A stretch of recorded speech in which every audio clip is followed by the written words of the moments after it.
तर मित्रांनो, स्वाभिमान शोध अस्तित्वाचा या मालिकेच्या मागील आठवड्यात काय झालं त्याचे आज आपण हायलाइट्स बघतोय. एवढे कांड करूनही मोठे काका कॉलेजमध्ये येतात. पल्लवी त्यांच्याजवळ जाऊन म्हणते की एवढं सगळं घडूनही तुम्ही इथे आलात, तुम्हाला काहीच वाटलं नाही. यावर मोठे काका म्हणतात की ही संस्था आणि कॉलेज आमचं आहे. तुला काय वाटलं, आम्हाला घराबाहेर काढण्याचा तुझा डाव यशस्वी झाला म्हणजे तू आम्हाला इथूनही बाहेर काढशील? मी अजूनही या कॉलेजचा सदस्य आहे आणि सर्व अधिकार माझ्या अजूनही हातात आहेत. तू इथली फक्त एक साधी विद्यार्थिनी आहेस. मी जर मनात आणलं तर तुझं शिक्षण आणि करिअर एका मिनिटात संपून टाकेल. तेव्हा पल्लवी त्यांना धाडसाने सांगते की तुमच्या ह्या पोकळ धमक्यांना मी अजिबात घाबरत नाही. मी तर एकदम सज्ज आहे. अशा प्रकारे पल्लवी मोठ्या काकांच्या प्रत्येक प्रश्नाचं उत्तर देते. तर सूर्यवंशी कॉलेजमध्ये मोठ्या काकांना सेक्रेटरी पदावरून काढण्यासाठी मीटिंग भरवलेली असते. शांतनू, प्रभाकर, प्रदीप आणि विनायक या चौघांनाही हा प्रस्ताव मान्य असतो. परंतु कॉलेजमधील जे इतर सेक्रेटरी असतात त्यांना हे म्हणणं मान्य नसतं.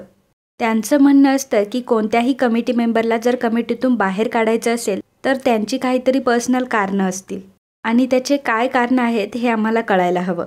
आणि मोठ्या सरांना कमिटीमधून काढण्यात यावं असं नक्की काय घडलंय? मोठ्या सरांनी इतके वर्ष काम केली आहे तर त्यांची खरी बाजू आपल्याला कळायलाच हवी. तेवढ्यातच मोठे काका तिथे येतात. मोठे काका म्हणतात की बोर्ड ऑफ डायरेक्टरची मीटिंग असून मला का नाही बोलवलं? तेव्हा विनायक त्यांना सांगतो की ही तर फक्त एक रुटीन मीटिंग होती. परंतु शांतनूला मोठे काका तिथे आलेलं अजिबात आवडत नाही आणि शांतनू लगेच ती मीटिंग तिथे संपवतो. तर बिचाऱ्या मोठ्या आईचे मात्र खूपच हाल होत असतात. ती AC सुरू करायला जाते तर तिचा ACही चालत नसतो, घरातील फॅनही चालत नसतो.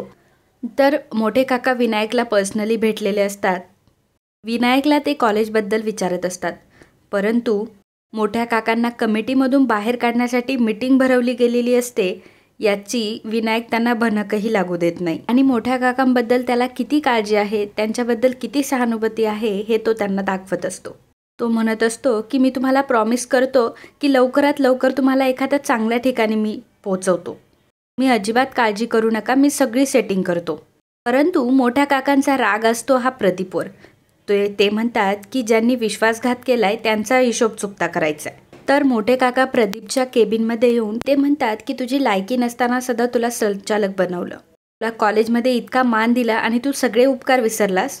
प्रदीप देखील त्यांना सडेतोड उत्तर देतो. तो म्हणतो की कसले उपकार, तो हक्क होता माझा आणि तो हक्क मिळवण्यासाठी मला कायम तुमच्या पाठीशी उभं राहावं लागलं. मोठे काका परत प्रदीपला मारायला लागतात. तेव्हा शांतनूमध्ये येऊन प्रदीप काकाला वाचवतो आणि धीर देतो. तर मोठी आई अंगावर शॉल पांघरून सूर्यवंशी बंगल्याकडे आलेली असते. पल्लवी तिला बघते आणि तिला डाऊट येतो. तिला समजतं की ही मोठी आईच आहे. पल्लवी मोठ्या आईची चांगलीच मजा घेत असते, परंतु मोठी आई तिच्या हातातून सटकून निघून जाते. जेव्हा पल्लवी घरात येते तेव्हा ज्योती फोनवर बोलत असते. फोनवर ती तिच्या मैत्रिणीशी पार्टीबद्दल बोलत असते. ती त्यांना सांगत असते की जर मी फेल झाले तर मी माझ्या पप्पांना सांगेल ना की पास करून घ्यायला. घरचं कॉलेज असल्याचा काहीतरी तरी फायदा झाला पाहिजे ना. आणि ही गोष्ट नेमकं पल्लवी ऐकते. पल्लवी ज्योतीला खूप ओरडते. पल्लवी तिला शिक्षणाचं महत्त्व समजावून सांगत असते. परंतु ज्योती मात्र ऐकण्याच्या अजिबात मनस्थितीत नसते. त्या दोघींचं बोलणं चालू असताना विनायक, प्रभाकर, शांतनू देखील तिथे आलेले असतात. विभावरी देखील ज्योतीला समजावत असते, परंतु ज्योती काही ऐकत नसते. ती पल्लवीला म्हणत असते की मी काय करायचं आणि काय नाही करायचं हे तू मला सांगू नकोस. आणि अशा प्रकारे त्या दोघींमध्ये भांडणं खूपच वाढतात. नंतर शांतनू मध्ये येतो. शांतनू म्हणतो की याआधी सुद्धा तुला ह्या चुकीच्या वागण्यामुळे मी खूप वेळा बोललोय.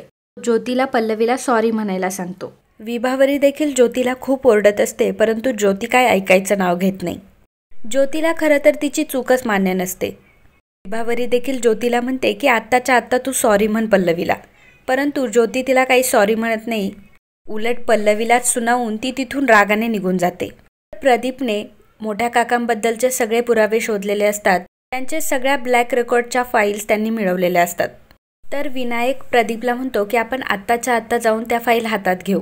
परंतु प्रदीप विनायकला बोलून जातो की मी तुझं एवढं मोठं काम केलंय, पण त्या बदल्यात मला काय मिळणार? प्रदीपच्या ह्या बोलण्यावर विनायकला जरा संशय आलेला असतो. आणि नंतर प्रदीप म्हणतो की मी पार्टीबद्दल बोलत होतो. परंतु विनायक प्रदीपच्या बाबतीत विचार करतो की प्रदीप काका हा कामाचा माणूस आहे म्हटल्यावर याला तर खुश ठेवावंच लागेल. तर इकडे मोठी आई आणि मोठ्या काकांमध्ये मात्र कामावरून भांडणं होत असतात. मोठ्या आईला काम करायचं नसतं. ती मोठ्या काकांना बरीचशी कामं सांगत असते. मोठ्या आईला कामाचा प्रचंड त्रास होत असतो. मोठ्या काकांच्या विरोधात सर्व फाईल्स हाती लागल्यामुळे लगेचच संस्थेमध्ये मीटिंग भरवली जाते आणि मग मोठ्या काकांचे सगळे काळे धंदे हे संचालकांच्या सर्वांच्या समोर येतात. मोठ्या काकांना संचालक मंडळाच्या कमिटीमधून बाहेर काढण्यात येतं. या गोष्टीला सर्व लोक अनुमोदन देतात. सर्वजण सह्या देखील करतात.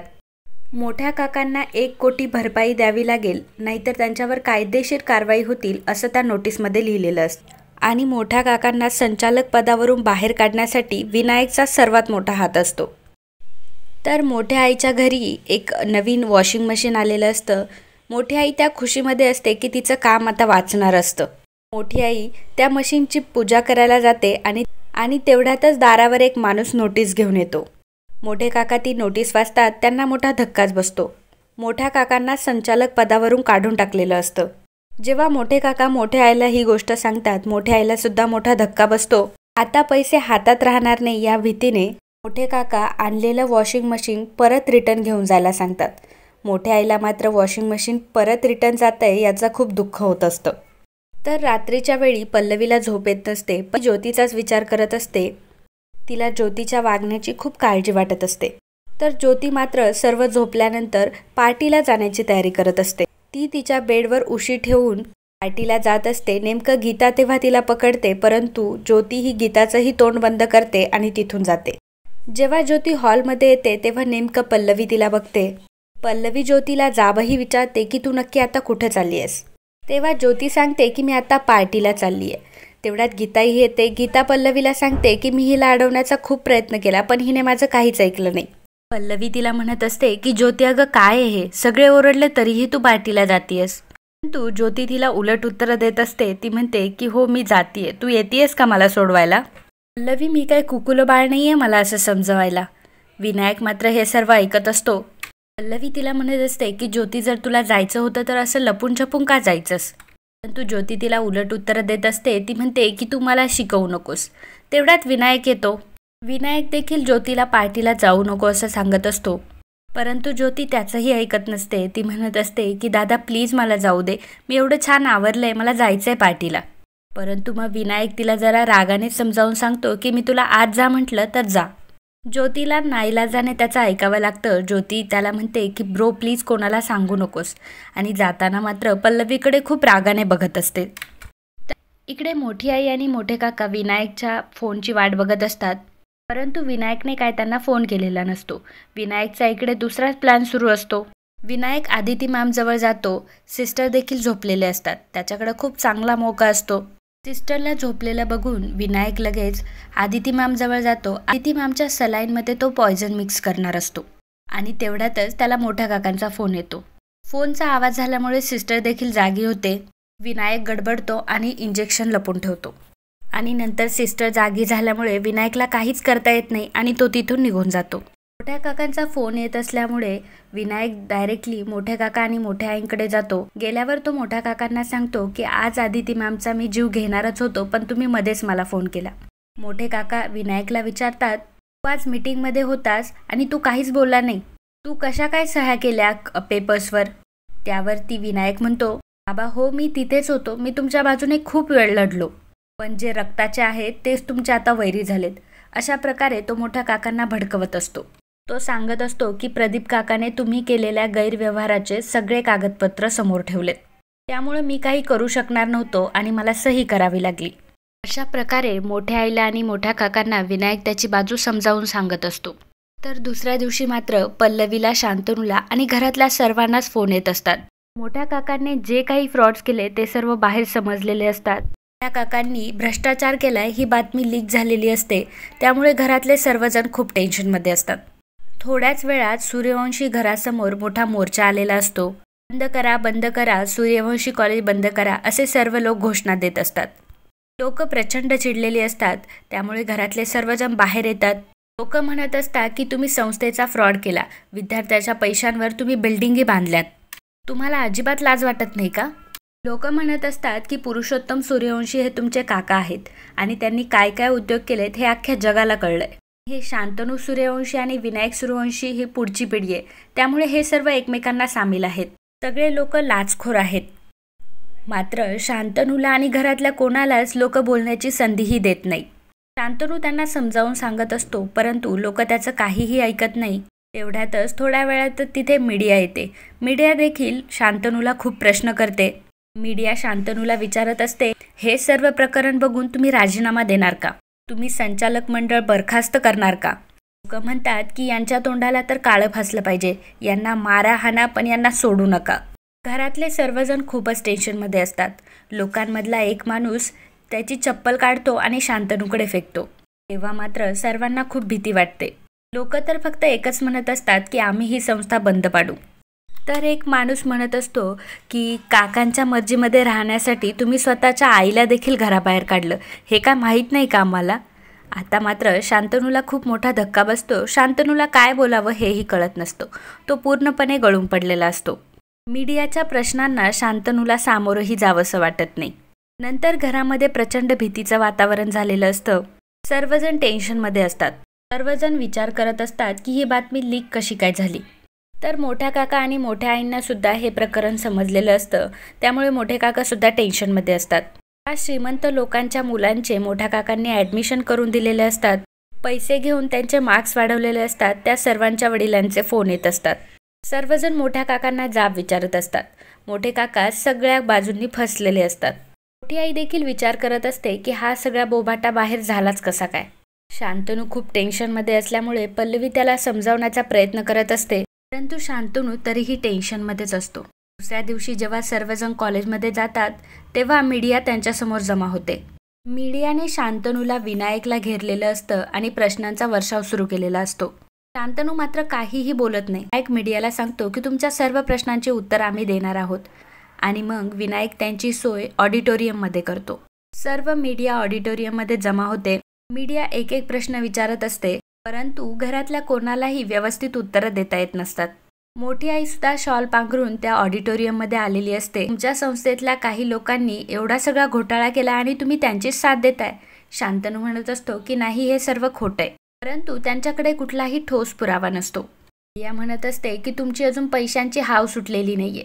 असे एकावर एक विचित्र प्रश्न मीडिया विचारत असते आणि त्या प्रश्नांचं उत्तर काय द्यावं हे कोणालाच समजत नाही. तेवढ्यातच तिथे पल्लवी येते. पल्लवी स्टेजवर येते आणि शुभम सरांना लॅपटॉपवरील तो व्हिडिओ ऑन करायला सांगते.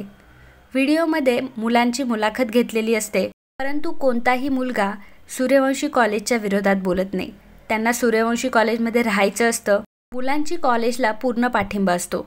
मुलांचं म्हणणं असतं की शांतनू सरांनी, प्रभाकर सरांनी आम्हाला कधीही त्रास दिला नाही, उलट आमचे मेसचे पैसे भरले, गरीब लोकांना मदत केली. ह्या कॉलेजमध्ये आमचं कुठल्याही प्रकारचं नुकसान झालेलं नाही. आणि विद्यार्थ्यांचं असं मत ऐकल्यानंतर मीडियाला देखील काही बोलता येत नाही. आणि मग पल्लवी विद्यार्थी प्रतिनिधी या नात्याने मीडियासमोर कॉलेजचं महत्त्व पटवून देत असते. ती सर्वांना सांगत असते की पुरुषोत्तम सूर्यवंशी सोडून या कॉलेजमध्ये कोणीही भ्रष्टाचार केलेला नाहीये. या गोष्टीची मीडियाला खात्री पडते आणि मीडिया तिथून निघून जाते. मीडिया तिथून निघून गेल्यानंतर प्रभाकर सर, विनायक, प्रदीप सर्वजण पल्लवीचे खूप आभार मानतात. खरं तर पल्लवीने खूप मोठं काम केलेलं असतं. जे घरातलं कोणाला जमलेलं नसतं ते काम पल्लवीने केलेलं असतं. सगळीकडे पल्लवीची वाहवाह होत असते आणि सूर्यवंशी कुटुंबावर आणि संस्थेवर आलेलं एवढं मोठं संकट पल्लवीमुळे टळलेलं असतं. तर मित्रांनो, सोमवारच्या भागामध्ये आपल्याला असं बघायला मिळणार आहे, पल्लवीवर असलेल्या रागामुळे ज्योती पल्लवीने ज्या नोट्स काढलेल्या असतात ती वहीला आग लावून देते. पल्लवी जेव्हा घरासमोर राग बघते तेव्हा तिला त्यात एक कागद सापडतो आणि त्यावरून तिला समजतं की ह्या तिच्याच नोट्स होत्या. तर पल्लवी ज्योतीला म्हणत असते की ज्योती, माझी वही तूच जाळलीस, हे बघ. ज्योती मात्र घाबरलेली असते. तेवढ्यात विभावरी येते. विभावरी देखील पल्लवीला विचारत असते. ती म्हणत असते की ज्योतीने परत काही केलं का. आता मात्र ज्योती खूप घाबरलेली असते. तर मित्रांनो, असे स्वाभिमान शोध अस्तित्वाचा या मालिकेचे नवनवीन एपिसोड बघण्यासाठी आत्ताच आपल्या चॅनलला सबस्क्राईब करा.